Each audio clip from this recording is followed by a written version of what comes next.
बिरिया road गुजरडी motorcycle ते सवारी खणण जे मामले तां ड्राइवरनि विच में थियल झेड़े दौरान क़तल थियल ड्राइवर अली नवाज़ चांग जो क़तल केस बिरिया रोड थाणे ते दाख़िल। क़तल केस मारिजी वियल ड्राइवरनि जे भाउ अमीर हुसैन चांग जी फरियाद ते केस नंबर 30/2024 कलम 149 147 302 PPC तहत 4 सुञातल समेत 5 जवाबदारनि मथां दाख़िल कयो वियो। केस में ॼाणायल जवाबदारनि में जावेद चांडियो, गफ़ार चांडियो, सादिक चांडियो, रिज़वान चांडियो ऐं हिकु अणसुञातल शामिल आहिनि, जिन ते 24 कलाक गुज़रण बावजूदि का बि गिरफ़्तारी अमल में नाहे अची सघी।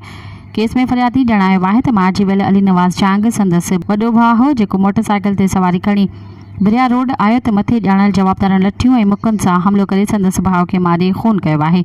राब्ते ते बिरिया रोड थाणे जे SHO राणा जमशेद ॿुधायो त फरियादी जे थाणे ते अचण सां केस दाख़िल कयो वियो आहे। जल्द जवाबदारनि खे गिरफ़्तार करे कानून जे कटहरे में आंदो वेंदो। मज़ीद ख़बरनि ऐं तफ़सीलात लाइ विज़िट कयो असांजी वेबसाइट www.awamiNewsHD.com ऐं ॾिसंदा रहो अवामी न्यूज़ HD।